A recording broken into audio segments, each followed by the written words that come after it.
Greetings and salutations. Welcome to the Sunday Night Hanging right here on Sunday. Ooh, excuse me. Just took a big sip of pop. All the saliva stuck right there in the lipular area. If you're new, please subscribe, although you're wondering why at this moment. If you're returning, welcome back. Speaking of returning, one of my favorite people in the whole wide world, he's a wizard by day and sorcerer by night, Mr. Lawrence Petross of LPD Pedals. Welcome back, my friend. Hey, Ben. Thanks for having me on. Always a pleasure. We got lots of people, questions in hand. I know seen a bunch of LPD pedals floating around the YouTube guitar community lately, both new and used market, which is, I'm just going to say, they retain value, Lawrence. That's a sign of a good product. They retain value, is what I'm saying. They seem to, which makes me happy. There's I do check regularly to see how many of them are out there, just to kind of stay on top of what is. It's nothing I can do about it one way or the other, but there never seems to be that many of them out there, and they are always above what I would consider the average, used price for things. Yeah, it's a good sign. And so people have been snagging a couple people. They didn't know what they had. It was up for a day. It was snagged like. I'm not saying our friend Jim here just snagged himself a Cascade reverb for $100.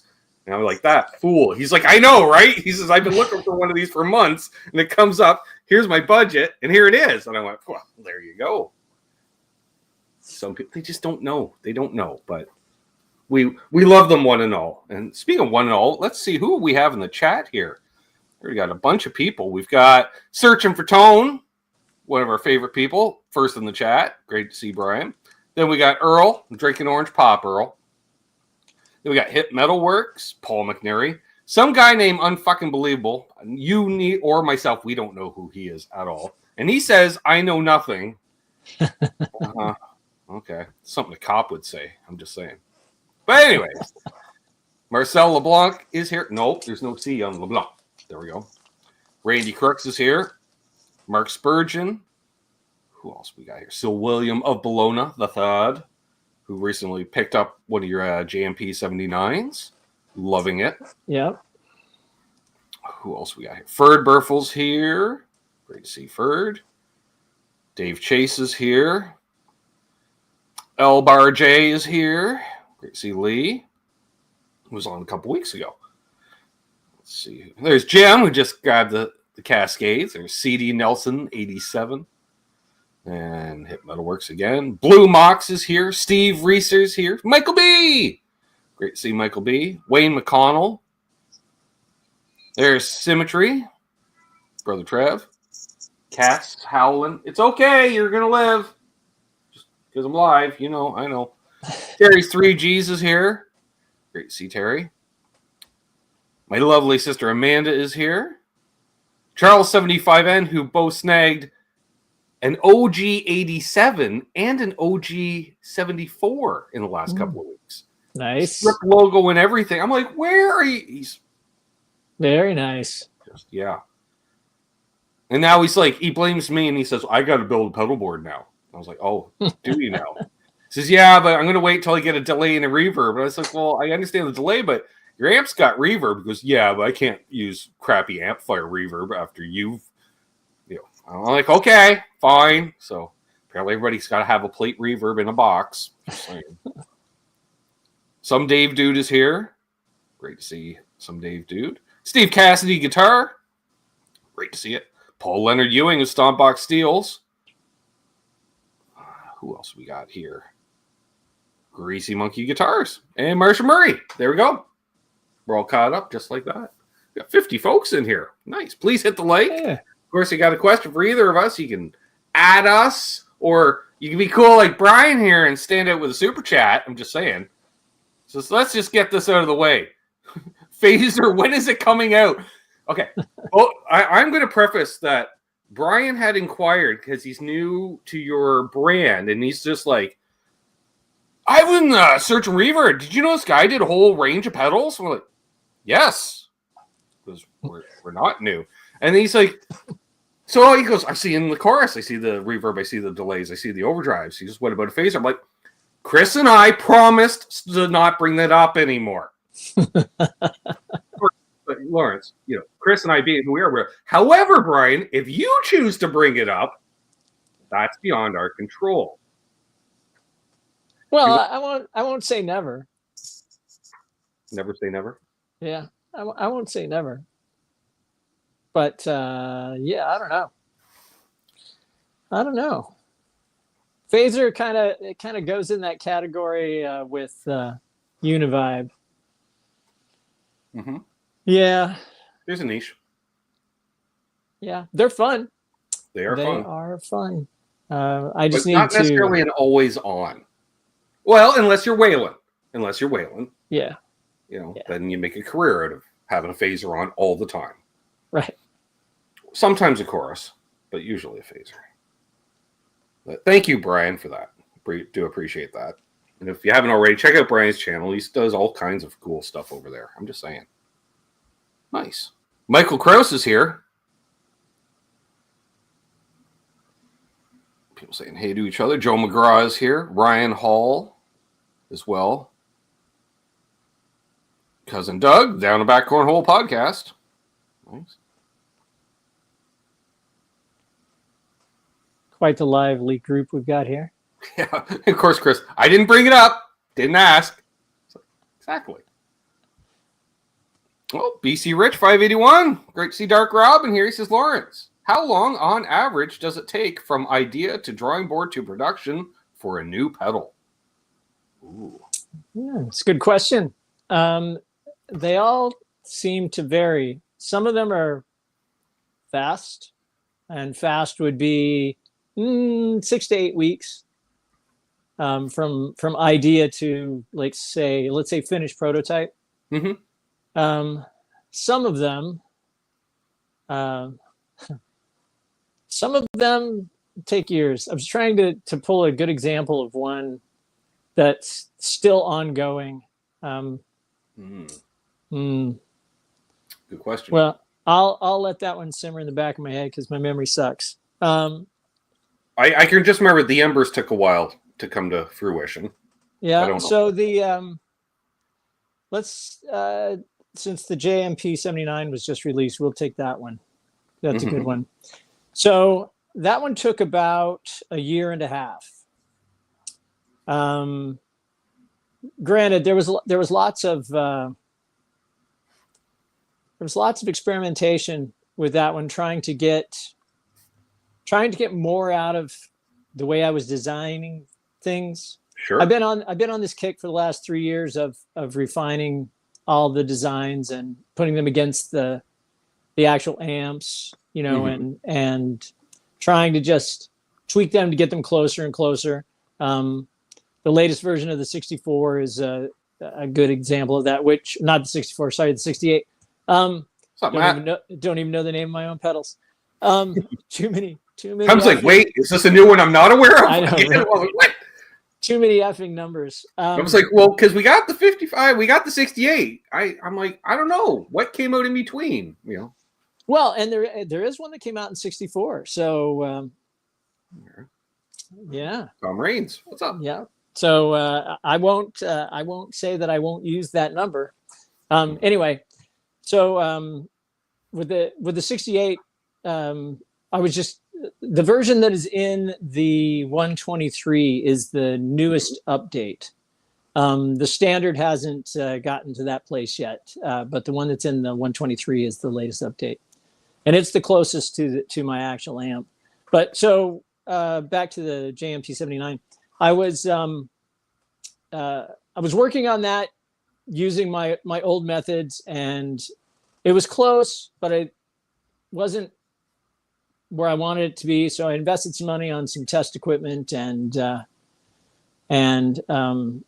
was actually a good breakthrough for me because I was able to get in and test things that my ear was perceiving, but that I didn't know exactly how to pinpoint in the circuit. So it kind of kicked some doors open, and I had a couple epiphanies with the JMP 79, and it's I think it's so close to my actual amp that it's pretty scary, especially if they're at volume in Mm-hmm. the same room next to each other, they're pretty it's pretty convincing. So with the breakthroughs from the JMP 79, that'll actually speed things up a bit. But that one took about a year and a half getting the finish right on that pedal, and it's really pretty. I like that It is. that I'm not gonna pedal. lie. It's really cool. Yeah, experimented with a bunch of different powder coats, trying to get it right, and that part, the finishing part, probably took about 4 to 5 months just to get the finish and consistency like that. So sometimes, yeah, sometimes it'll take. I'm trying to think of another idea that I had. Boy, sorry, I'm drawing a blank. For like new things coming up, like I'm working on. Well, here's one. I'm working on a delay reverb combo pedal. Okay. Yeah, it'll have similar switching to what the 123 does. Okay. So it'll either be, I think the options will be series, delay into reverb, or you can run them parallel. Okay. Anyway, that one has been ongoing for at least a year. It's probably going to be ongoing for another 6 months. I think I've got the circuit pretty close. Having issues getting the enclosure the way that I want it to, but yeah. So I mean, some ideas, I don't know. I can kind of relate it to songwriting. Sure. Yeah, it's very similar. I don't know how many of the audience write songs enough to know that, or have written enough of them to know that sometimes you'll work on a song for a year and it just creeps along. And it can evolve to the point where what you were doing 6 months ago doesn't even make sense anymore. You can tell it's the same song, but in other ways, it's very different even. Yeah. And then sometimes, you pick your guitar up and inside of 10 minutes, you've got a complete song and it's good. Yep. Right. It's like divine intervention.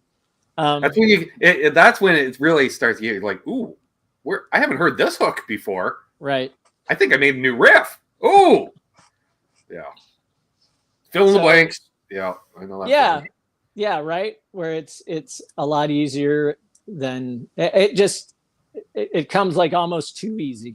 Right. Excuse me. Ryan Hall had an interesting question. He says, Lawrence, do you have a suggestion box or just ideas that come to mind?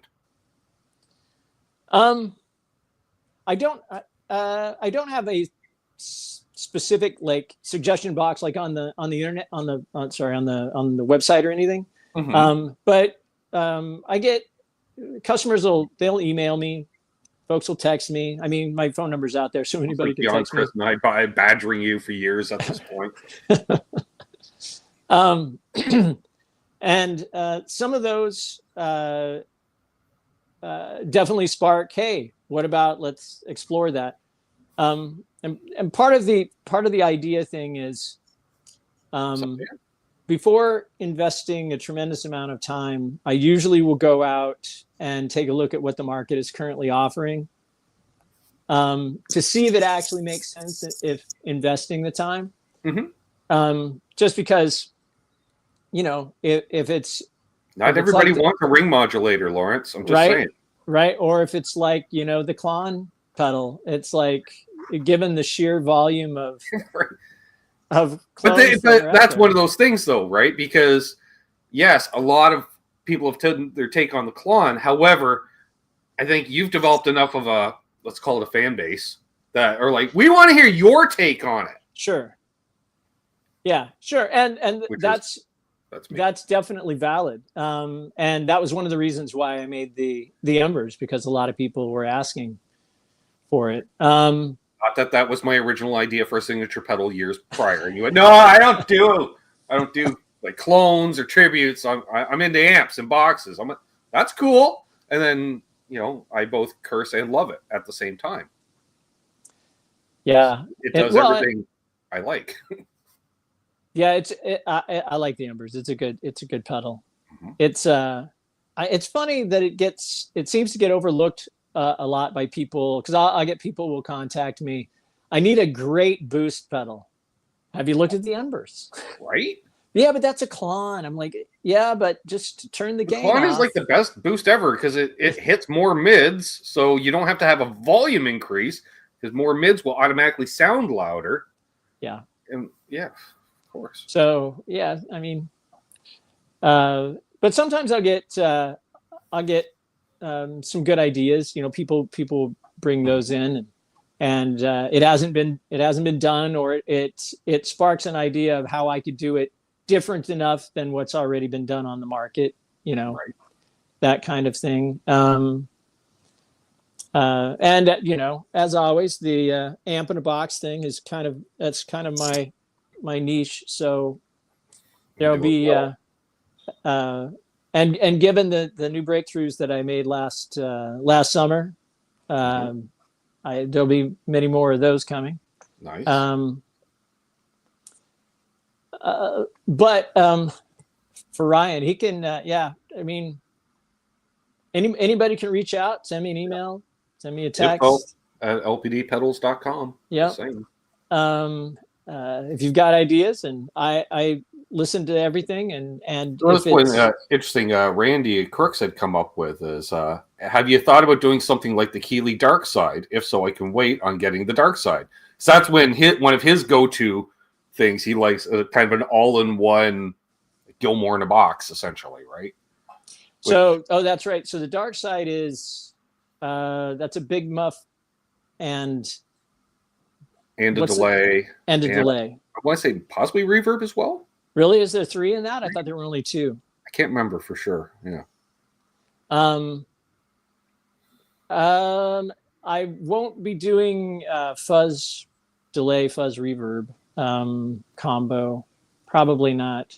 Not to mention the Dark Side, the great pedal. So, tis. Yeah. Of course, there's a lot of not wanting to reinvent the wheel. Just if there's enough demand, either from the LPD users, obscure but awesome. William DeSoto, just an old '90s Nailer amp in a box would be cool. Yes, it would be. I would have to. But a niche market, I'm going to say. Yes. Yeah, because that was like, I mean, how many people have heard of Nailer amps? Right. Yeah. So, not that I wouldn't do it. I mean, only because I'm friends with Joe Naylor on social media. Because once I discovered him, I became very aware, because he's a unique individual, and I like unique people. And I'm being kind with the word unique. I'm just saying. So Joe Naylor, he also did Buddha amps, right? I think so, and he's basically behind Reverend Guitars as well. Oh, okay. Okay. Did he also build for Fender once upon a time? That I'm not sure. Trying to think. Know him out of Detroit, but maybe I'm thinking of someone else. Maybe. Yeah. What's up, Ben Tom? Good to see you. Oh, okay. Yeah, Dark Side is fuzz, tape delay, flange, rotary, univibe. That's everything. So it's got probably the one circuit that does the flange, rotary, univibe, I would assume. I mean, I wonder how many of those it'll do at the same time. Good question. Jim was asking, what can you tell me about the SEP field generator pedal you built? It's one of my favorite named pedals, I think, of all time. I'm a huge Douglas Adams fan.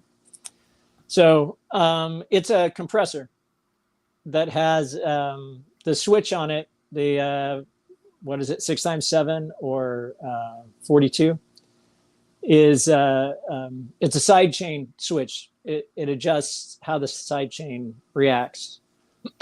So one of them allows, basically one of them's tailored for guitar, one of them's tailored for bass. Nice. Yeah, but it's a FET based compressor. Nice. He does say he's an amp guy. He understands all that stuff. I just smile, nod. Chris wants to say congratulations again on the distribution through Toman. Yes. Thank you so much. The European invasion. We like that.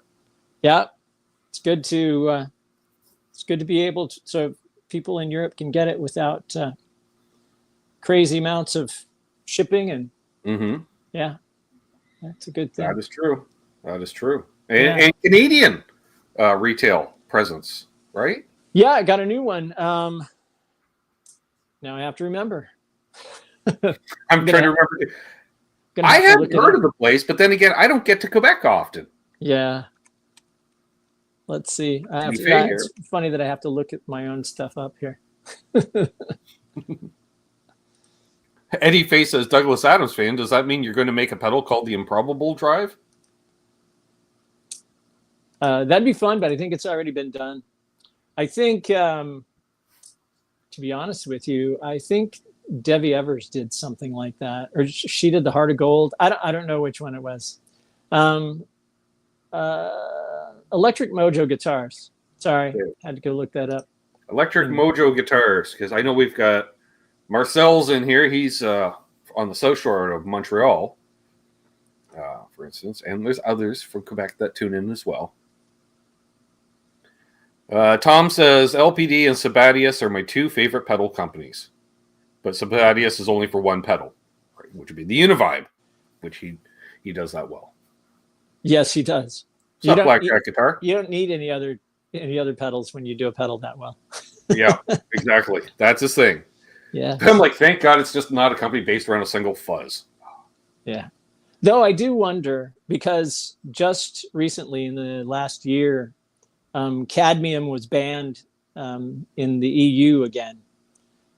So, which means no Univibes, because they use cadmium-based LDRs. Gotcha. So I'm wondering if his only market now is the U.S. Isn't he out of Greece? Argentina, I believe. Okay. All right. I think. What's up, Zach Thong? Good to see you. Tom asked, photocells LDRs? Yeah, same. Yeah, and he mentioned Argentina. Argentina, yeah. William De Silva asked about an LPD treble booster, maybe. Yeah, I wouldn't rule that out. I'm assuming that William means germanium transistor based treble booster, like the what's the Dallas? I was going to say, when I hear treble booster, I think of Brian May and Tony Iommi. Yeah. Didn't maybe Clapton didn't use one. I thought Clapton used Rangemaster, the Rangemaster. Yeah, he said yes, germanium Rangemaster style. Yeah. And I won't Rangemasters. Rule it out. It would have to be a limited run, just because finding germanium transistors is getting pretty difficult, and there are lots of counterfeits out there. So. Oh, look, it's Mesa Guitar Guy. Hey, tuning in. Wonder where he's out of. No. Okay, Rory Gallagher also used a Rangemaster. Cool. Mark Taft. What's up, Mark? Chris says, my signature stereo chorus, when? Well, Chris, now that I have the switching arrangement all worked out, it's just a matter of getting time to put pen to paper and get it all figured out. Right. And then get a working prototype made. Yeah, I was like, you do realize that's a slippery slope. If you ever release a stereo pedal, then we're on you for, we need stereo. We need stereo in and stereo out. Did he say stereo? He did, a stereo chorus. I see. Yeah. Well, that'll take longer. Yeah. Okay, there we go. Ben Tom, just like an LPD tri-stereo rack chorus. Sure. If we're going to do it, we'll go all the way. Just put it in a rack. Yeah. That'll be the new throwback series, right? It's just your pedals, but housed in rack form. Right.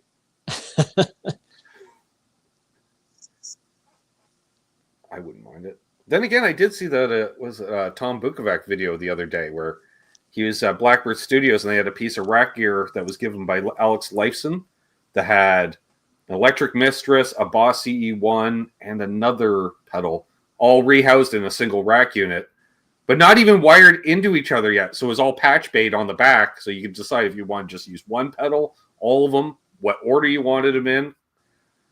I was like, okay, that's cool. I thought, well, I guess easier because nobody wanted to invent a pedal board apparently until much later. So rather than, I don't know, stick some Velcro on the 3 pedals and put them on a piece of plywood. There's your board, Alex. No, we'll make a rack unit for them. Well, that kind of dates when that came, when that was probably built too, right? It was, I want to say, yeah, definitely early 80s because it was mentioned he used it during the recording of the Signals album. Yeah. And that came out in 82, I want to say. Yeah. It was probably one of those things that he couldn't find cool things that he liked in rack stuff. So he just had them put in a rack unit and stuffed in his rack that he was touring with. Mm-hmm. Yeah. Ben Tom says Jerry Garcia had his pedals racked in the 80s. Yeah. Mm-hmm. Yeah, a lot of guys still, even the guys that were using the racks, a lot of the rack gear either didn't have some of the cool pedal stuff, so they had rack drawers where they just stick the pedals in a drawer in the rack. Right. Yeah. Like, what is that all about? And the remote switcher for the pedals that you... Right. Yeah. Must be nice to have carnage. Say, a guy lugging his own gear isn't having that set up. Ryan Hull was asking, does LPD have a combo fuzz, like 2 different types, like a fuzz face, germanium, or say 3 types? I don't. They're just individual pedals that are out there. The 2 Ravens is a big muff style. The Phoenix is kind of unique. It's not. It's kind of a twist on a tone bender, but it's not a tone bender. Okay. But it is a three transistor fuzz, and then the Soleil is fuzz face. That I guess. Good. Oh, and the Gila, the mini Gila was a tone bender. Mark 2, 3, 2, I think 2. I used to know that. I don't have one, but I knew that for some reason. Oh yeah, because Ben Tom was looking for one forever, and he kept asking me, "Is it?" I'm like, I don't know, Tom. Info at lpdpedals.com. Ask the guy. Yeah. I love Steve Cassidy's comment here. Would it be difficult to make a Miku type pedal, but with all Michael Jackson sounds like Shamo, ja, wah? He. That is well beyond my pay grade. Yeah. I will leave that to the makers of the Miku pedal. They could probably do it. Tom brings up a one of a kind that he has, that the LPD Germanium Mini. Mm-hmm. Yeah, it's polished aluminum, acid etched. 4. It's 4, 2 knobs and 2 mini knobs, but it's a fuzz face. I'm not saying he was showing it off yesterday during our Zoom call for patrons and channel members. Nice. Like, hey guys, you got one of these? I'm like, no, that's a one. That one's a one of a kind. what's up, Islander Winder? This Germanium Mini is so great. Yeah. Mesa Guitar Guy's been digging his embers. It's good. That is good. I saw Absolute Mayhem jumped in here. Nice. So got Coots is in here. I want to. Jim was asking about an LPD wah in the future. If I can throw that one out there. Probably not. Again, I won't say never, but the problem with the wah is how expensive the enclosures are. Yeah, which is why I've just done that mod for so many years. Exactly.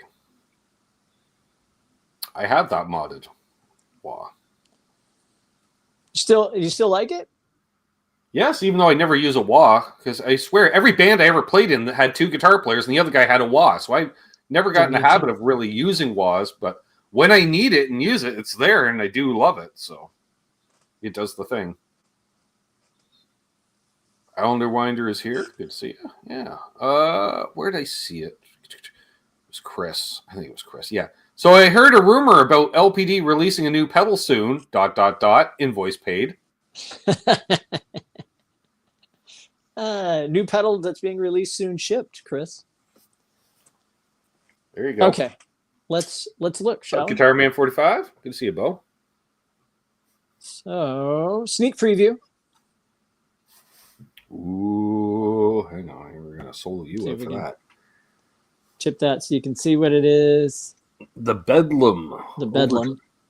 And I'll tip it forward so you can see what the knobs say. We got a master. We got a level. What do we got there? Tone and a bass? Tone and mass. Mass. Yes. And then switching is... where's that? I don't know. On, off. Okay. And a pad? PAB. Oh, PAB. Yes. Need the glasses. May get, and I have to tip it so you can see it's got. Well, it's got racing stripes. It's got racing stripe on it. So well, that improves the tone by 14% right there. At least 14%. I would say maybe 14.2%. Yes, it was cool. This one took a little time to get the enclosure done, but it's nice. It's got my usual, the really smooth fondant type. Yeah, I know that nice smooth finish. Yeah, this one will be out, I think, the 23rd. You said the 23rd to me the other day. Of April. Limited edition. It is another fruit of the breakthroughs that I had last summer with the JMP 79. This is my take on the Robin Ford Dumble, circa, would have been probably 86 or 87, about Talk to Your Daughter album. So there's 2 LPD pedals in my future. So yeah, that's the one that's coming out. See, that threw us for a loop because both Chris and I thought that was something else that you made reference to. Oh yeah, I've been breadboarding this. So no, yeah. No, that one's not too far away either. I can share the name of that one. Yes. Yeah, that one's going to be called the Super Node. Yes. Yeah, I'm looking forward to that release. I got the prototypes in. I haven't had a chance to see if they actually work yet. Nice. So yeah, that one will be cool, and that's the one that I think you're referencing. That I was referencing. Yes, in a post that someone in the Facebook group says, "Did Lawrence ever do his take on this pedal?" And I'm like, and then you went, "I'm breadboarding that right now." I'm like, "Well, there we go. All right, well," and I'm just saying, Robert Keeley has been occupying a place on my board for that pedal for some time now. So yeah, I'm looking to replace my Noble Screamer. So yeah, he's doing a Tube Screamer clone.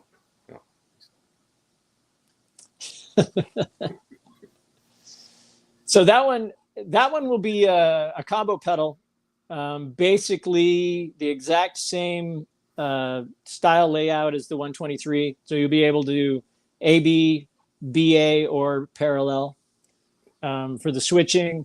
Plus, it'll have all the programmable switching to where they'll either be independent or you can toggle between them, or you can have the master on off. So yeah, one side I don't think he's giving anything away to say one side will be the Nobles, ODR, but Chris, I'm texting Lawrence now. Prototypes. Yes, right. But a very popular take on that. Yes. And the other side actually has changed 3 times. So I'll leave that to be a surprise. And Jim's like, is the Supernova Laney thing? No. Though Laney makes cool stuff. Yeah. All right. So, yeah. Terry's like, Ben wants the Murphy Labs version of that. Lawrence already makes the Murphy Lab version of every pedal circuit I like. So take that, Mr. Murphy.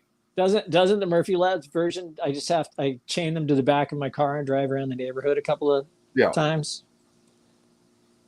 And all parts mistakenly reproduced from 1959 spec. And you charge $1,000 for a pedal. Yeah. And really the inside's the same as your regular pedal. You just, like say, you relic it and charge $1,000. Charge $1,000. It's right. Put it in an oven. Heat it to 350 degrees, and then spray it with canned air. And there we go. Make it check. You can have a nice crackle finish, real fast. What's up, Paul? He says, "Hey Ben, hey LPD, classic question, but never heard LPD's take. Best pedal platform, amps, and speakers." Ooh, I personally like a Fender amp because it's got a crap ton of headroom, so it can just take pedals for days. Yeah, Fenders are good. Princeton's Deluxe, those are great pedal platforms. I think the one that I use as my basic test platform is the Hot Rod Deluxe, just because every backline ever pretty much has a Hot Rod Deluxe. So if they sound good through the clean channel of a Hot Rod Deluxe, then probably can sound good just about anywhere.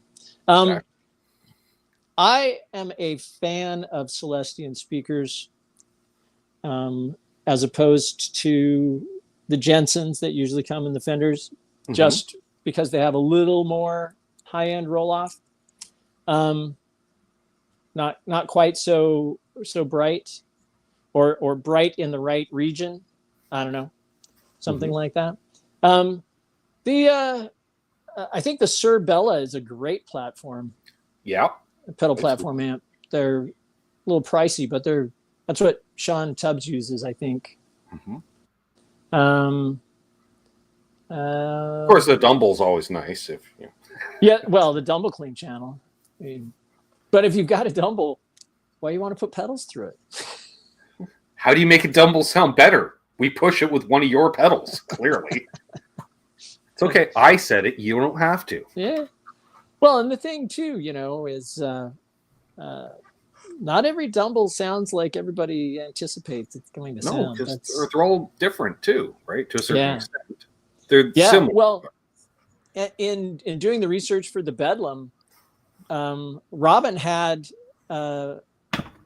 Alexander mod that amp at least a half a dozen times as he was going, through things. So the Talk to Your Daughter tone is probably not what his current tone is. That circuit's probably quite different now. But Dan Crow coming in hot here. The CLE 304 is the unsung hero on my board, and the Dutch Squared is my favorite drive. So much harmonic goodness. So true. Nice to hear from Dan. Yeah. Yeah. Well, and for those, Easter egg folks, Lawrence supplies the gain in all of my demos for years. I always say it's the LPD Dutch doing Dutch type things as needed. Standard yeah, one. I like the Dutch. Well, and because I was saying Dutchman before, and people were like, I can't find that. I'm like, fine. Well, I'll just start calling it a Dutch. Although now we have an actual Dutch to take place, because the OG is going back on my pedal board for here. Because I missed it on my pedal board. That pedal's funny because it's had 3 names. So yeah, but that's okay. Same lineage, just 3 different names. Yep. Yep. The the Dutch squared, not double Dutch. That's something else. That'd be the Dutch stacked. Would be the double Dutch. Yes, the Dutch squared. Or well, no, the Dutch square is stacked, is it not? Or you it can. Is. It is. Yeah. Both sides are identical, but you can stack them. Right. Or A B between them. Tom likes the term double Dutch. Eric Coombs in here. Good to see Eric and John Dodson. Got a good old crowd here. Hit the like, please, folks. It really helps fellow out. Of course, if you've got any questions, you can add us or stand it with a super chat. Or if you're a member, you can use a member milestone message. It's a new month. You got those available. Just saying. Mesa Guitar Guy was saying that Robin says he plays a cleaner Dumble these days. Yeah, he's in the interviews that I watched of him. He has said that he's made quite the journey with his Dumble. For a while, he was playing using both channels or the clean channel, and then with the preamp boost on, he said he did a couple of albums with nothing but just that. The Dumble is not the Bedlam. Sorry, the anagram got tossed up in my head. It's got plenty of gain, but it sounds, in my opinion, it sounds best a lot cleaner than most people will probably drive it. But yeah, it's a fun amp to play. Amp pedal to play. Sings pretty well. Like, because I've been meaning to expand on the pedal board, and it's just like, I was like, oh, so that could no. I'm like, could it take the place of my 55? No, because the 55 is there for an exact reason. Because that's my classic country in a box. Nice. Because it does it, right? You can it gets rid of some of those lows and it just gives you that, like a Telecaster. Ooh, but not even chicken picking, just old school, just beautiful, big. There's Randy Crooks with a super chat. Lawrence, do you have a pedal that will make me play better? I could use the help. I don't. I have had that idea percolating probably most of my career, as a player as well as pedal designer. I was like, you have to break down like every ornery frequency. We just removed just certain frequencies less. It's like the perfect EQ curve. And you just plug, there's no knobs or anything, and it'll just do that EQ mix that is most pleasant to the human ear. Yeah, right. It's like, oh, it do sound better. Sure. All right. And we'll scuff it up and charge $1,000. Brian asks, how many LPD pedals are too many on a pedal board? Probably just until they're falling off, and then you just need to get a bigger pedal board. Right. Yeah, I don't know. Although it was funny last year when I was building my smaller jam board, and I'm going through, and I thought, every time I build my small jam board, it ends up being just a cornucopia of your stuff. And I'm like, not that there's anything wrong with that, right? And I thought, well, let's see, can we mix up? And we're sitting here one night after a Monday show, and I'm A-Bing pedals. And it was just like, I put like 4 courses on it, and then I come to yours. I'm like, oh, that one sounds sweeter. Damn it. All right. Boom. And this, that. It was like, okay. And of course, the Cascade reverb's got to be on the end of that board and stuff. And I was like, yeah. And I took it to a jam, and my buddy's just like, it's literally all, the 87 Deluxe, chorus, delay, analog delay, reverb, with the Nobles Mini just boosting everything up front. And he's like, you know how pretentious your board looks? I said, what do you mean? He says, sounds great. It's pretentious. It's not pretentious. It's not pretentious. You know how cheap? I said, hey, I just point at the Mini. You know how cheap a Nobles Mini is? Those are cheap pedals. Not pretentious. Not pretentious. And then using a Snark tuner, because I rented a room on the pedal board for a tuner. Yeah. So, hey, that make me play better. I did just have an idea. If you took the CLE 304, yes, and you put a you wouldn't need the embers in the loop, but maybe the Dutch in the loop. That may be that pedal, because you've got the compressor up front, so that'll take care of all of your right hand issues. Right. Right. That'll level those things out, give you better sustain. The Dutch will do the Dutch thing in the loop, and then you have the EQ boost on the outside of the right on the backside of the Dutch, that you can then go in and remove whatever frequencies are offensive. Exactly. What's up, Richard Clark? Good to see you. Nice. Lee says, I just have a bunch of Boss pedals lined up mostly. Not a bad choice, but very vanilla. Well, I've never had a problem with Boss. I just find that Boss pedals are great. The Ford F-150 of pedals. They do a job. They do it great. But they're not exciting. Sorry, Boss. Your pedals aren't exciting. I mean, there is a reason that they started it and are still around. They're solid. They are solid. Yeah. And if I hear of a Boss pedal breaking, it's usually pure abuse, and the knobs are getting broken off or something like that. Yeah. Occasionally, the tactile switch inside will go bad, but that's only, I've only ever replaced those on, like, either they've been severely abused or they're like 25 years old and they just wore out.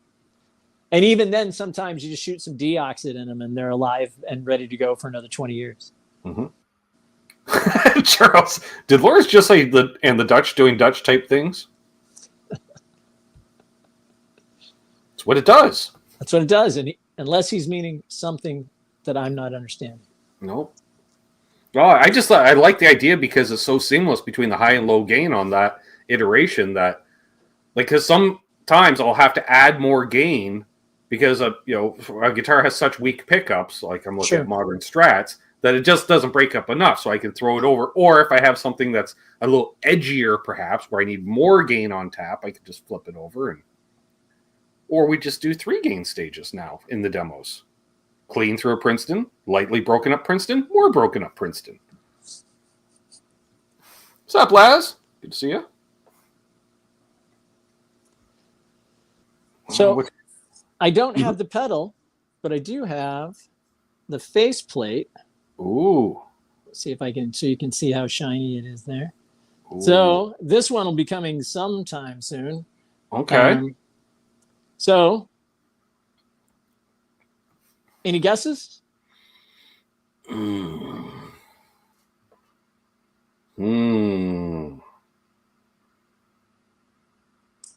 do you think? I'm going to leave it to the chat here. I'm trying to think. Yeah, let's see what they say. My cryptic naming. Right. Do I need to keep it up there? I'll keep it up there. Billy says an octave? No, that's a good guess. Yeah. No, it's not octave. A phaser, Brian. He's like, phaser? Phaser? Brian, you're so me 3 years ago.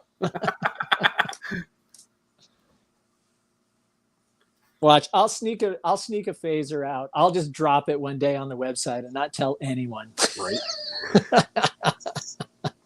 That'll be the April 1st thing.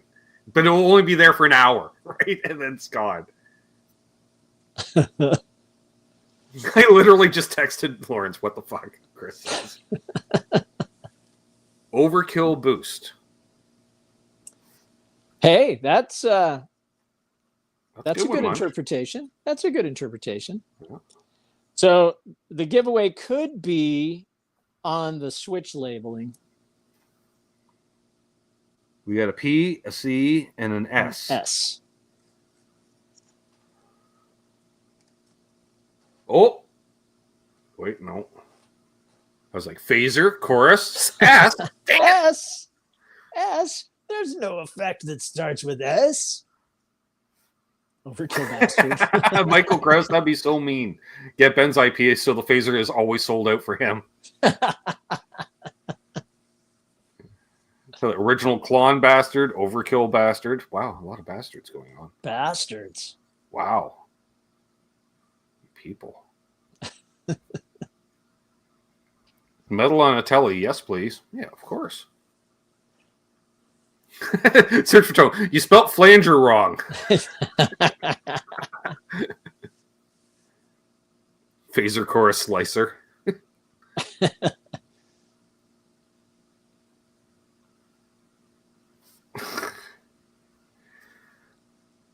Yeah, we got samplers, stereo. Yeah, it's just a stereo switch. You flip the switch to put it into stereo. That's it. That's all it does. Chris says he got it. Well, put up or shut up, Chris.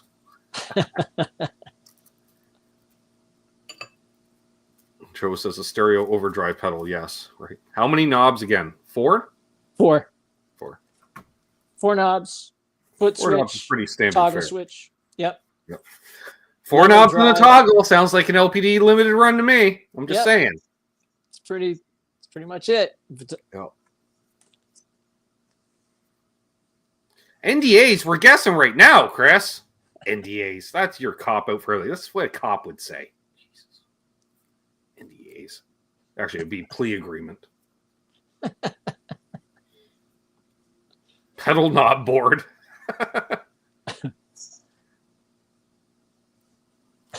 I think everyone's kind of... They guessed out? Yeah, original Klon boost. Yeah. Surprisingly enough, nobody got it. I wasn't expecting anyone to. It's kind of a stretch. Kind of a stretch. An okay blues breaker. Yeah, you play. That's okay. That's all it was advertised as. It's not GKB. It's not a good. Yeah. It's just okay.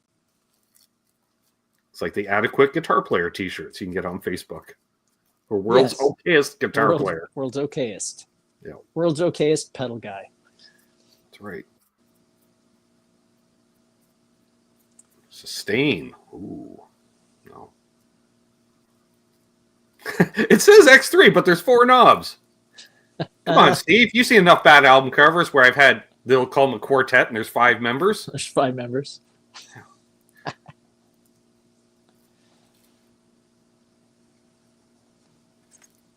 Smush equals compressor. I like that, Joe. Yeah, that's good. Smush.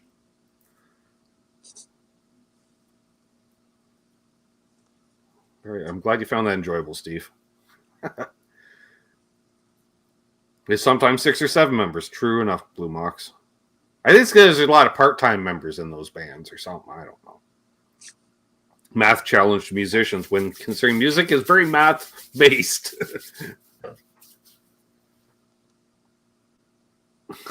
Michael Krause. S will be a slink control. Don't ask me what it does. Slink. Yeah, I don't even know what a slink setting would do. Slink. Yeah, what would a slink setting do? I don't know, but that sounds like something I would see on a delay. Slink. Yeah. Or the slink button. That'd be like a random, like the magic button on a rainbow machine. Oh, it just makes it slinkier. I don't know. Open parallel serial. Terry. You might have got something. So we're seeing analog delays, tape delays.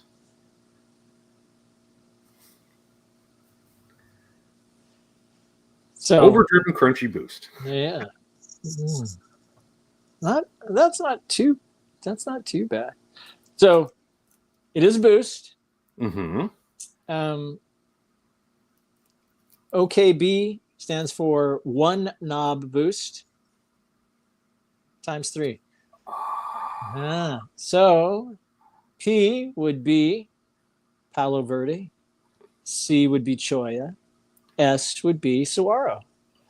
So, and it's 3 complete circuits inside 1 pedal. I didn't even just like swap out parts. It's like 3 of the complete circuits. And so the drive still does the swirly knob thingy when you turn it. It does the same thing.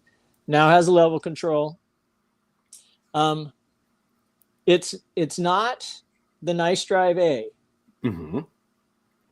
The EQ is different than that one.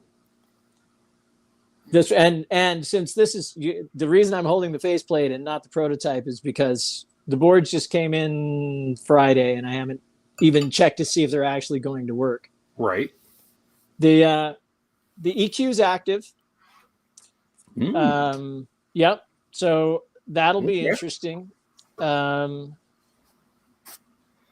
I probably shouldn't have shown it because now it's not going to work at all, and I'll have to come back in like. I have two of the 3 circuits referenced to there already. Right. Be like, I'll have to come back and like. See, now we could have plugged that as there's the Easter egg. For those that are still looking for the Nice Drive A, it might be tucked in there somewhere, folks. If you EQ it just right, maybe we will have to see because. It may not work at all, and then I'll have to come back and say, nope, it's not going to, it's not going to work. Yeah. Dan says he still has his javelina. I thought about putting the javelina in there, but then I could only do 3. Right. So. It was funny. I think we were at the previous Zoom Hang Water Buffalo meeting, and someone had brought up that a Nice Drive A was available on Reverb. And then 2 days later, Billy Baloney here posted in the Facebook group, found it, and Dastardly Dave commented, not only did I buy it, it's already at my house. Well, there we are. Nice. Yeah, it's a great pedal. Mm-hmm. It is a nice drive. Hey? It is. I can't even take credit for the name, folks. That's all him. Or the marketing department. Speaking of marketing departments, you teased another announcement with me the other day when we were texting. The we on here that I see. There's a we. Yes. Have we started referring to ourselves in plural? Or the royal we in the third person? I'm just referring to myself in the third person. No, I actually have. My daughter came on board last year. She is her name's Sabrin. She is taking care of marketing. She is the LPD marketing department, amongst other things. She takes care of the website and doing all the. If you see an ad running, she's done the ads and. And see, here I was joking that you finally put the kids to work. And... No, it's true. Yeah. All right, Martin, watching on replay because we're joking with his son built a kick guitar for him. We're like, put him to work. It looks beautiful. Well, there we are. Yep. Yep. It's she has. Michael Cross puts out Royal We. You call him Sir Lawrence, Ben. It's your fault. Well, there is that. That's it. Yeah. Yep. She's done. She's a graphic artist too, so she's done some graphic designs. Hopefully, those will make their way to the public too. Mm-hmm. Well, one used to put graphics on his pedals, and then someone got away from that a number of years ago during the rebrand. I'm just saying, but that's okay. Yeah. There are quite a few companies that do that to what some might consider to be overkill. So I just went simple, classic. Sure. Try to keep it easy to read. What's up, Noise Bloom? Good to see you. Easy to identify. Dan Crow says, I have the Vermin with the rat art. Great pedal. It is a great pedal. And ironically enough, we found out who actually drew that rat in the first place. Yeah. So there's your Easter egg, folks. Figure it out. Not saying he's been posting more graphic art he's been getting back into lately as a side thing. So interesting. Mm-hmm. Good for him. Now Dan mentioned the Vermin. I'm like, now I had to remove the Vermin because I ran out of room on my board. And now, yeah, I'm gonna have to get a looper. Is what I'm gonna have to do because that way I can have like 8 dry pedals in one loop, and then 8 more dry pedals in another loop. So it'll cut down on some of the noise. Otherwise, I have to build a 50 pedal board here at this point. And, right. Yeah. And then I'll have to get one of your buffers to put at the end. I'm like, I've lost all signal. I sound like a bass. Lawrence, please help. You're like, for God's sakes, put a boss pedal at the end as a stopgap till I send you this buffer. Thank you. Do you still have the way back in the day, in the script days, I did a mini buffer. It was red lava. I never got one of those. No, No. I didn't make too many of them. Yeah. But then there's also the Imp, Right. which is a variable. Well, that's impedance. what I was thinking. Yes. Yeah. I may need to invest at some point. So far, well, 2 because I run stereo, so it's going to be weak on both sides. So, like, really, dude, you're running into dual? Yes, I'm running into dual buffers out to the amps. So Joe asked a question about which LPD pedal should I look for? A 9-volt powered mid boost drive. He didn't say battery powered, but all the LPDs are 9-volt powered. So yeah, I'm wondering if he meant battery powered. Because as opposed to 9/18, I don't know.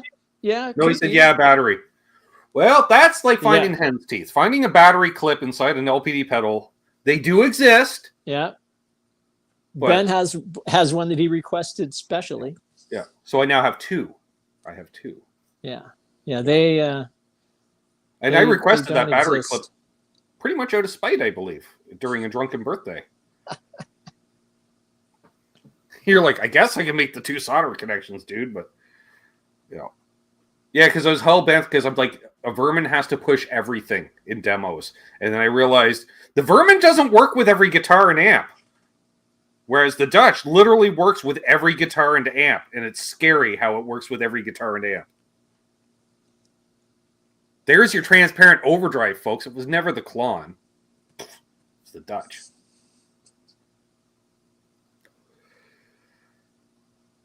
And I can't even say the Dutch is based on anything, because even if you did originally base it on something several years ago, you've refined it to the point where it's no longer based on something. Yeah. Yeah, I mean, I think if you looked at the schematic and looked at the other schematics that are out there, you could probably say, oh, it looks like this, but as you said, Ben, it's been refined to the point that it's not like anything else. I still say the funniest was when I took the Vermin over to Rich Shanahan's place, who's been, a rat user forever and a day. And he's like, oh my God, this is the perfect rat. He's taken out all the stuff I hate about rats and made all the stuff I love about rats better. And then he, of course, without even asking me, starts ripping it apart to take a look at the circuit. And he's looking at his, he's like, how does it? They aren't the same. I'm like, no. And he's like, no. When you make a clone of something, I'm like, it's not a clone. Okay. He goes, sorry. When I make a tribute, I'm like, yeah, but no. I was like, I don't know how he does it. He makes a soup that tastes like this soup, but it's not the same ingredients in the soup. That's why I call you a wizard and a sorcerer. I don't understand it. It's a different journey. Same beginning, same ending, but different journey. Tom says he got rid of all the crappy filter noise in an original Rat. I wasn't going to say that. For something labeled filter, that's a loose interpretation of the word filter. Yeah. I'm just saying. Because technically. And let's wire it backwards, just although. Right. I remember when you made a point, you're like, so I've been doing someone with the traditional backwards way, but I made yours forwards because I know you. I'm like, thank you. Yes. Thank you. Because, for the life, I'm like, what the hell? Every time. Because you should know, you're looking at a rat. It does the thing opposite. Noise Bloom. I love my 74. I can make it sound exactly like a 70s Marshall. It's great. Exactly. Excellent. Yeah, that's still on my replacement list. I should not have let that go. Well, hold out a little bit. There's the top mount version is coming. Well, I remember with like kind of the green channel of the 87, I could kind of cover some of that territory, but it's still not quite the same. Yeah, the mids are placed all wrong. Yeah. The 74 mids are lower and right. Well, I think that's why I like that, how you included the bright switch, because darker, closer. Or I call the green channel on the dark side. That's my Malcolm tone. Dan Gorman in the house. Billy says the filter is the charm of the rat. That in the 6-pound enclosure. Right? With the thumb screw, you lose immediately in life. Or, was it the little screw on the back because it used the weird power connector? Oh, you have to use the 3.5 mil connection for some reason. Right. Like, why? Why? So one spot can make a living of making the freaking adapters. That's why. Having purchased several of those adapters over the years, because I'm looking at you, DOD, back in the day. Right. Everyone else uses these. Maybe we should... No, let's be like rats. Let's not. Nelson Rodriguez, what's up? Yeah, exactly. The 74 has mids, but they're not flubby sounding. I like that. Yes. Yeah. And they're not... They're a lot lower than the 87. The 87... it's got the 80s higher mid thing. Right. Yeah. So that's it. Someone had asked, like, is there a pedal that you haven't done yet that, is on the list? But I was just thinking, what other kind of Marshall circuit would you be looking at? Well, as I mentioned, 64, that would be the JTM 45. Right. I really don't have any interest in doing the JCM 900. I know there's a lot of people that love that amp, and it's okay, but just skip that and do the JCM 2000. Don't do the JCM. Nobody is asking for the JCM 2000. No. Dare I say a MOSFET lead 100 style? I've thought about it. Those are cool amps for what they are. Right. And they don't sound horrible. No. For being, I fooled a few people with mine back in the day. Yeah. That's great tone. I'm like, that's solid state, right? They're like, no. I'm like, yeah. Yeah, it is the least. I think it sounds less solid state than possibly the JCM 900 does. Right. And the JCM 900 is a tube amp. No, if I go any more modern with the Marshall stuff, it's probably going to have to be something, based on a modern Marshall, like the Soldano or, PV 5150, which is just a modded Soldano, or something like true high. We'll call it true high gain. Like yeah. Because that was my other thing was, can we see a possible take on like a rectifier type? Yeah, it's because that's again modded Soldano. Right. And the mids are in such a unique place with those. Yeah. Which separates it from you can hear the difference. You're like, yeah, that's not a Marshall, that's a Boogie. Boogies have a certain low end that isn't flubby, that I think. Yeah. So I won't say never on that one. Probably have to come up with a decent internal noise gate for it. Any more gain higher than the 87, and I'm gonna have to start running a noise gate, right? Which then starts. Well, there we go. Can we see an LPD noise gate as a limited run, even? I don't know what's entailed in building a decent noise gate and how hard or easy it is. The best ones have a keyed input on them, kind of like the I think Fortin makes one. I think the Fortin is the one that that all of the super high gain metal guys use. Yeah, it probably wouldn't get released as a solo first. I would probably get it all dialed in for the whatever the high gain Marshall would be, and then I would release it as a solo after that. It's not easy. It's not easy to do. I mean, this like the standard noise gates that have been around for a while, they monkey with the dynamics too much. Yeah, I always found it's you're instantly running a mild compressor of some kind. Yeah, they're that or they chop the tail of your notes off, right? Even if you set them at the level of whatever the noise floor is, you're still going to, chop that tail off. So yeah, we'll see. Won't say never, but yeah, I dig that. Yeah. So I do like to get my little chug on from time to time. Yeah. Well, and I wouldn't even rule out doing an 87 with a boost. Right. With a boost up front, because that sounds killer. Oh yeah, and it doesn't take much. That's for sure. No, especially you're hitting that red side. That's already you got the gain up around 2/3 of the way up, and then just yeah.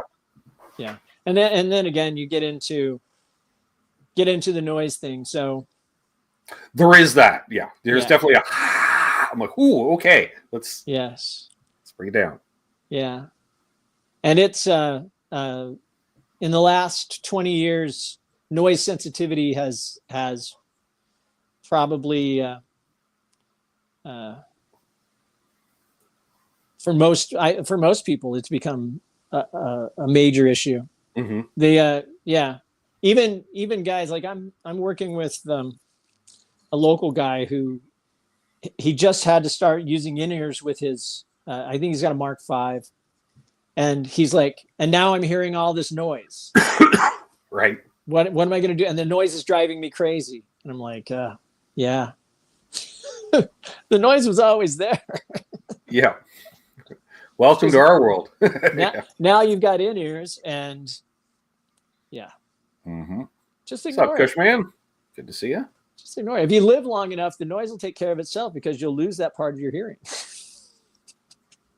And I did see someone earlier, and I forgot who it was. Somebody was asking, I guess I think they had joined a little late, anything coming up in the future that's time-based? I had an idea about doing a dual delay pedal, both running in parallel, one specifically for slapback and one for, upwards to half a second delay. Which is exactly, that's usually I want 80s delay or a slapback. It's one or the other. Right. So they could be running the RJ symptom. Yeah. I'm looking at you, RJ. Yeah, he's like, I think in my initial idea, the long side had modulation that you could control on and off. No modulation on the short side. Long side would also have a, if you press and hold the foot switch, it would go infinite repeats. Well, Charles, he says, I need to be on that list. You may have been discussed earlier in the fact that I know you're looking for building a pedal board and you need something for the back end. And yeah, that is just sit there. Perfect.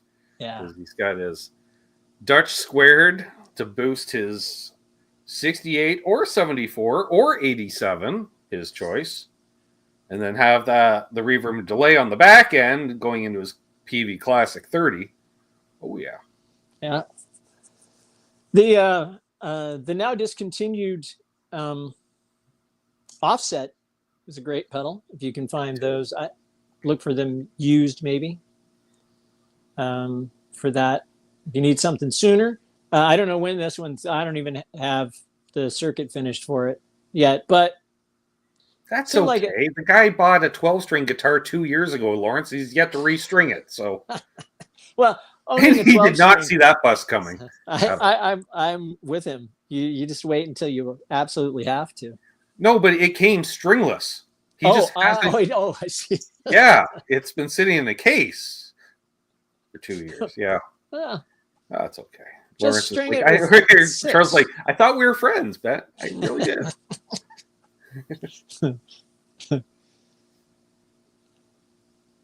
He said unsubbed. Yeah, I know. Done. I'm done with it. Michael Crow says that's how I use my analog man delay, one for slap and the other for delay. Sure. Yeah. Yeah, I don't know when that one's going to happen. It'll probably be after the delay reverb pedal, Mm-hmm. whenever that comes about. That'll be nice. Yeah. Yeah, I do it. I enjoy the offset for great digital delay. Does the thing.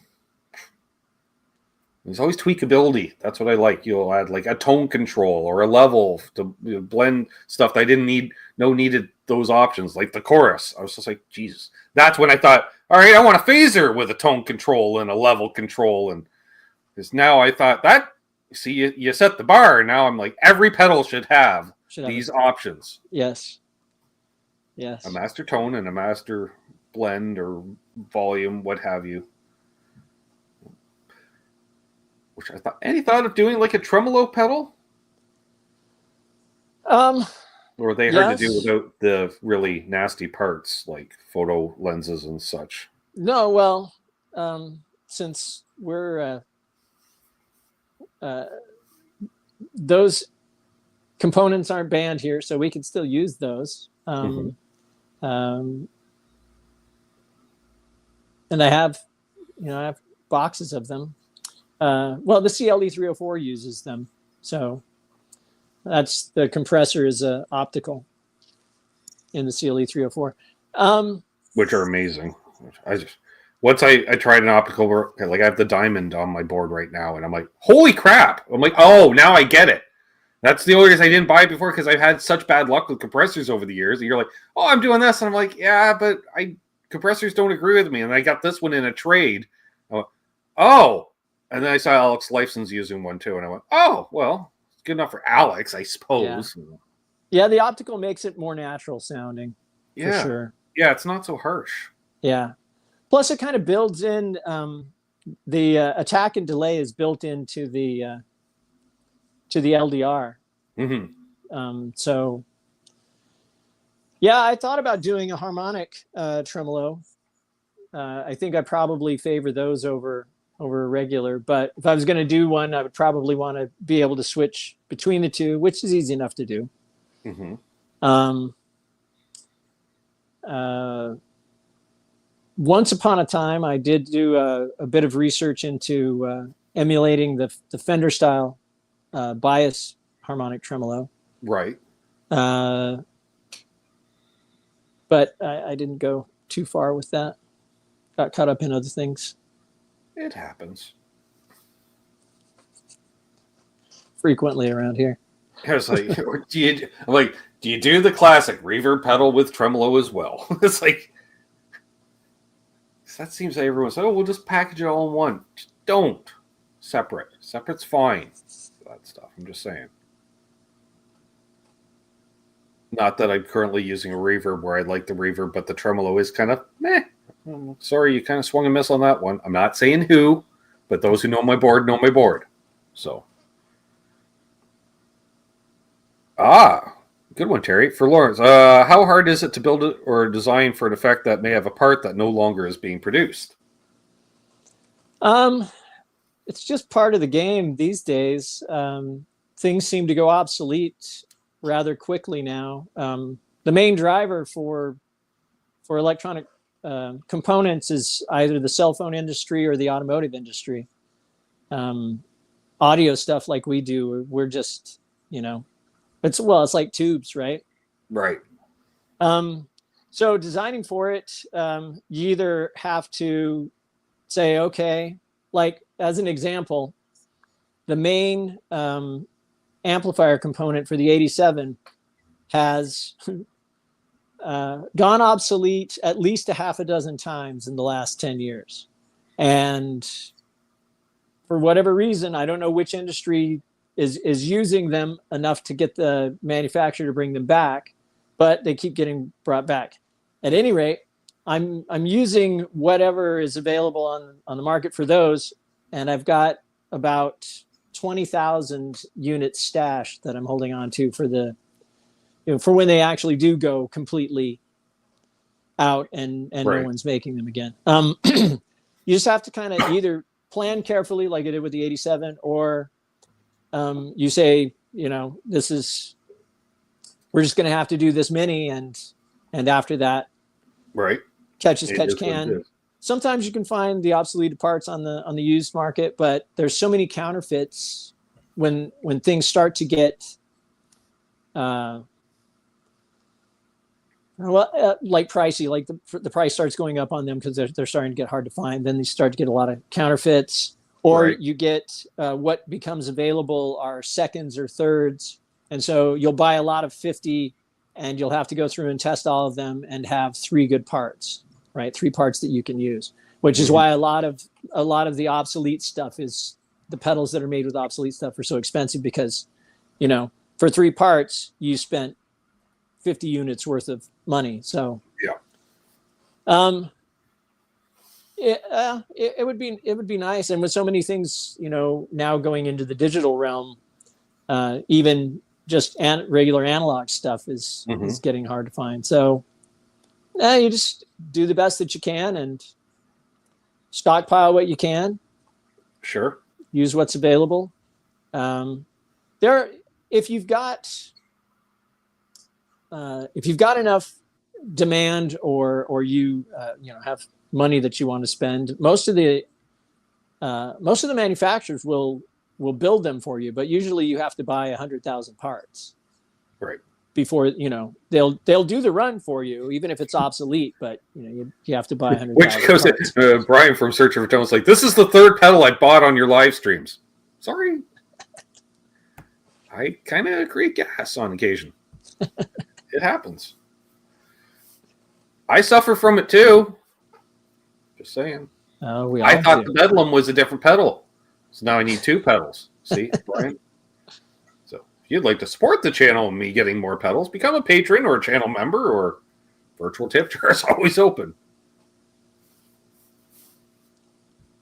Michael Cross says, as much as we hate on Behringer, apparently they make a lot of the chips other people use. Fair. Yeah, but they do shameless clones of stuff, and I don't like that.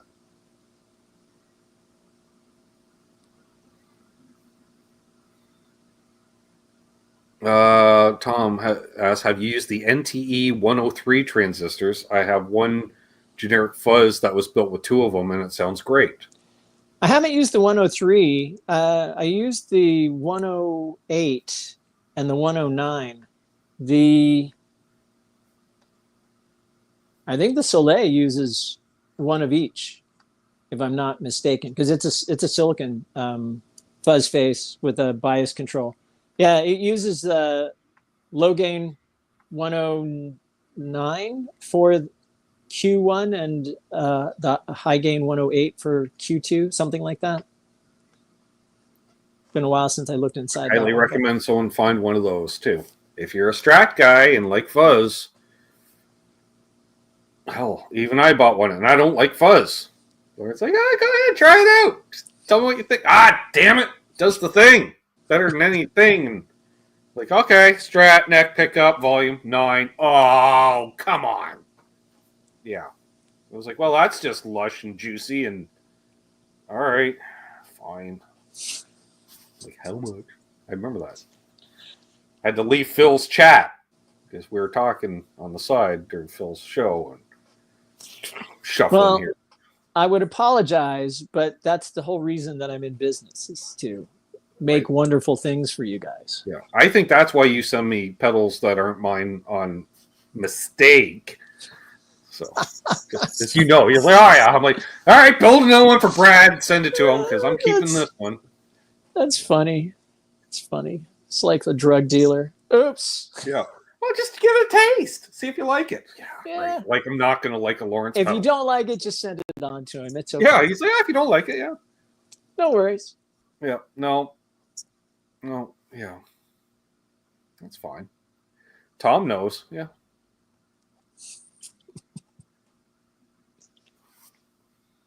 Yeah, the first one's free, kids. Then your friends come back. Yeah. Oh. It's terrible that you say that, Tom, but I know the feeling. Believe me. So I'm afraid to look at, this new pedal came out. Oh, really? Oh, great. It's just too much fun. Yeah. It's just too much fun. I was doing, that, and I can't not leave Sleeping Dogs live, right? So I was playing the JMP 79 today. Built one for a customer. I was playing it. I was like, sounds really good. I wonder what would happen if I did this. And I literally changed one component. And I was like, oh, I think I like that better. Damn it. Great. Now we got 2.0. I like that. Brian's like, is LPD a publicly traded stock? Before I buy more, I should invest. Not yet. Not yet.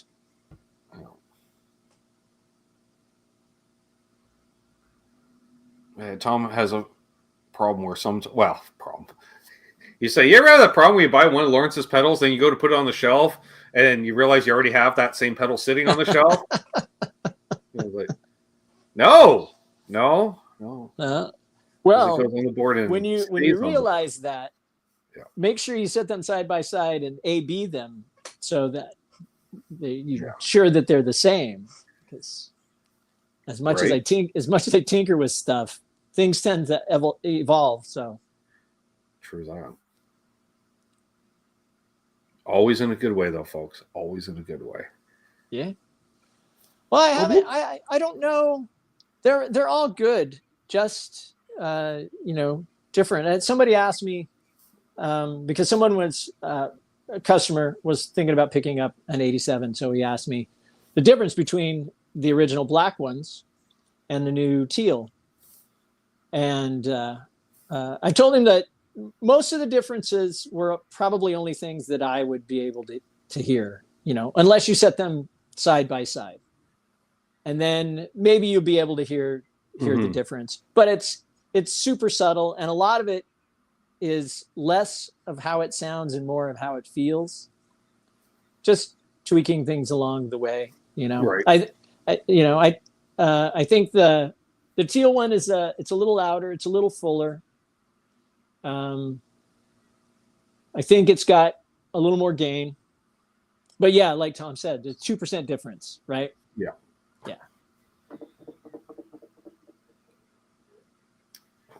That's why I didn't mind getting rid of my script 87 to invest in the 87 Deluxe, because I wanted the ability to go back and forth and use it as two pedals without taking up as much space. Which is still fun. I remember the first time I took that over to the producer when we were going to record one of the theme songs that I use. And he's like, okay, so, I'm like, just bring up like a Princeton in his DAW or whatever for virtual. And then he plugs me into preamp strip. And he's like, okay, so what do you want to do for? Oh, what is that?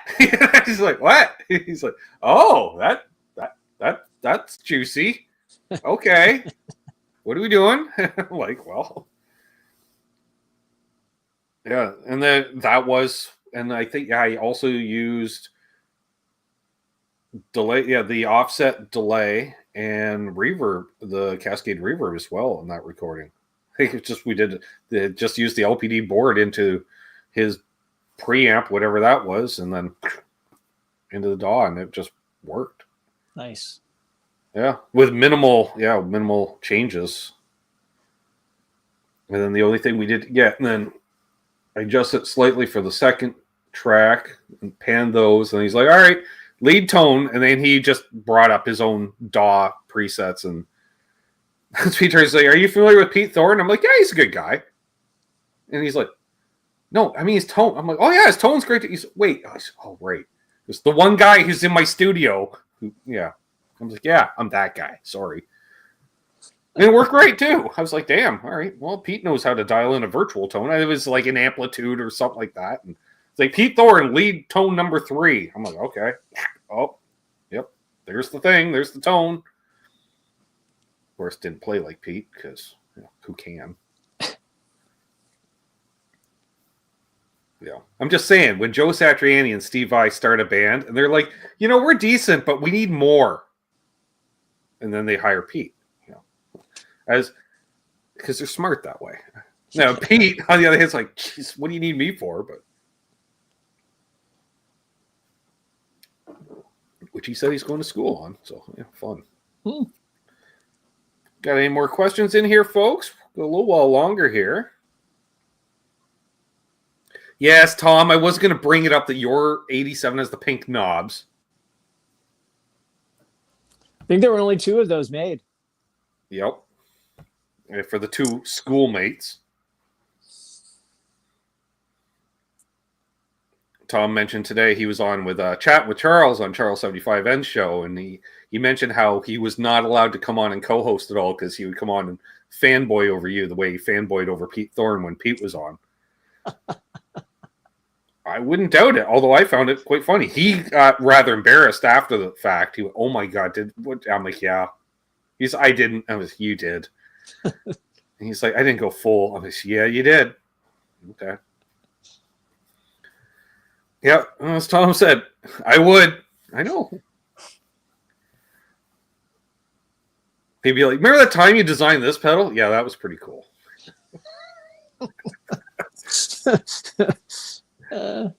I get sucked into it too.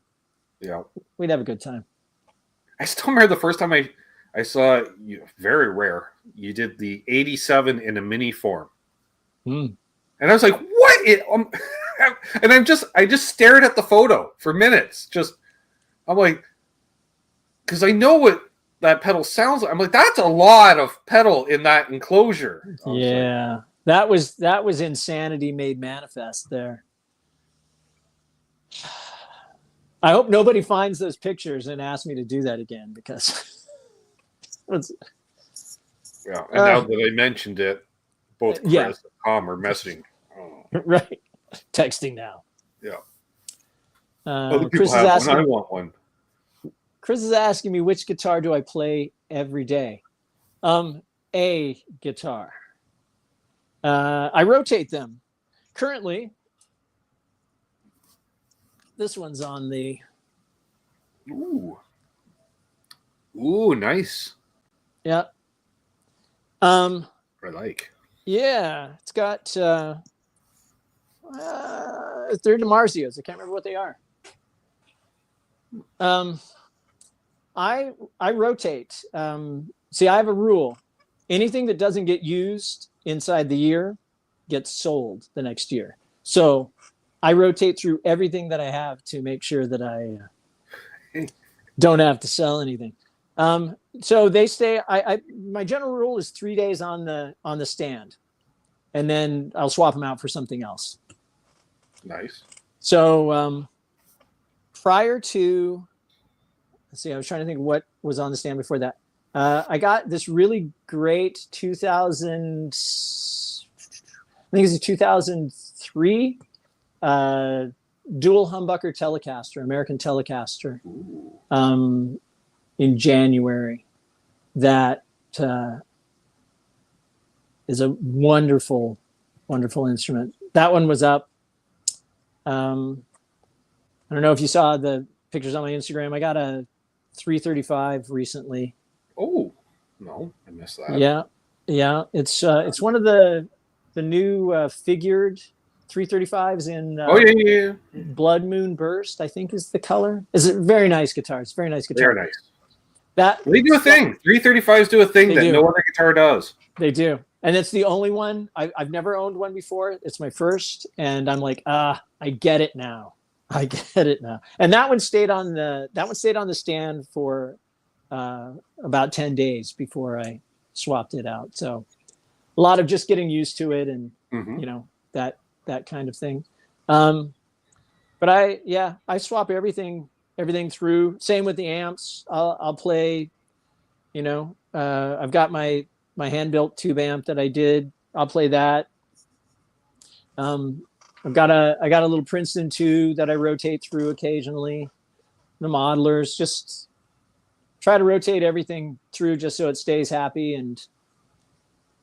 and chief in purpose, so I don't have to sell it next year. Right. Yeah. I was going to get to it, Ryan. I saw you. Easy. Looking for best fuzz, Lawrence would say, is best for SRV sound, although that was a tube screamer. He does. What did he? Did he use? He did use a fuzz, right? Did he? What was this? What was this square face? Didn't Diaz make a version of the fuzz face for him? Mm. I only ever just knew the tube screamer thing. Yeah, he used. And then I like to use my Fenders for dirty and Marshalls for clean. I'm like, really? Like everybody else is the opposite. The BC 108C square face. Square face, yeah. So the Soleil will probably get close to that because it's the same basic. If you're looking for the fuzz sound, if you're looking for his bass tone, believe it or not, the 87 does a really, really convincing job. I was surprised. Essentially, turn the gain down to about 8 or 9 o'clock, and then turn the level up to about 2 o'clock. You'll have to if you've got the bright cap on, which I recommend, you'll want to turn the presence and the treble down a little bit because it's going to get pretty spanky, and then boost the bass and the mids kind of to taste. And it really, really cops that almost perfectly. That because it's got, especially with a Strat, because the Strat pickups are lower output, so they don't drive it so hard. Yeah, I've actually contemplated making just a blues version of the 87 that just limited it to where you couldn't really like push it crazy, just basically in that the clean sweet channel, spot, right? Like the just the maybe even like what the clean channel on my Marshall is like. You dime the gain, and it's like it's kind of gain. It's kind of like the clean or like the gain channel on my Blues Deluxe. Like there's not much gain even when you dime the gain on that thing. Right. So it's essentially a clean amp, which I get. Other people were asking about if you've ever done an EQ pedal. That just seems painful to make. I don't know what word it would be. Just other than painful. Because I don't even know how you do that. You got to make faders at certain frequencies. So I don't know. Do you put a little tone pot under each one? I don't know how that works. You could because the faders are just they're just pots that slide. So yeah. See you, John. I guess people are asking for an EQ pedal. If you do one, you got to do like a 10-band EQ in the wider enclosure, I'd have to say. If you want something that's got, more than the CLE 304 has, which you don't really need it because I dialed in those bands so well. The centers and the widths of those, the 3 bands on the CLE 304 are, I don't know. I think they're perfect for guitar. But yeah, some people like to do the smiley face thing, right? So scoop the mids. Yeah. Although I think I'll leave that for Boss and MXR. I think they've got that covered pretty well. And if you want the motorized faders, then you can go, who's the who just did that? Chase Bliss and yes. Wasn't it Jesse Davies? Didn't they just do something together that's got the motorized faders? Motorized faders are cool. Not gonna lie. That's the only time I'd ever want to have a preset made on a pedal, just so I could change it. Yeah. motorized knobs. They make those too. So no, I'm not going to use them. Ryan says, put me on the list for a blues version. Nice. Okay. Well, there we are. Tom wants a 1978. What would a 78 Actually, the JMP 79 will I haven't tried it yet, but since the JMP 79 is, because those JMPs are medium gain at best, they weren't high gain amps. Right. So I'm sure it would probably do that perfectly well too. Oh, I didn't specify, but on the 87 for the SRV thing, you want to use the green channel, not the red channel. Yeah. Yeah. Yeah, I'm pretty sure the JMP thing would do that. The JMP 79 would do that. Well, I'll have to try it. Make a video. Oh, Tom was talking about the CXM 78, the Chase Bliss thing. Ah, I got you, Tom. Thank you. All right. Lee says, yep, I own one, not high gain at all. That's right. Yeah. Lee's got the same amp. Nice.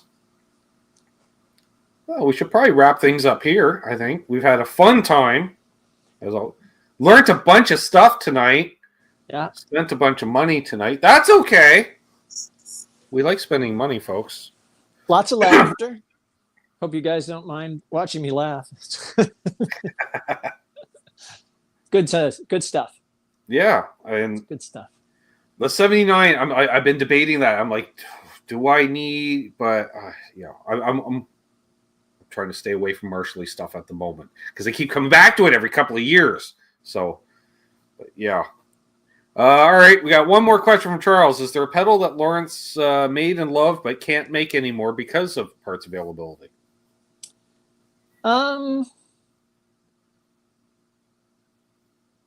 It's a good question, and now I'm having to ponder. I don't think so. I think what I did have a couple of scares, which is why I have boxes of 20 and 30,000 parts in the shop of certain things.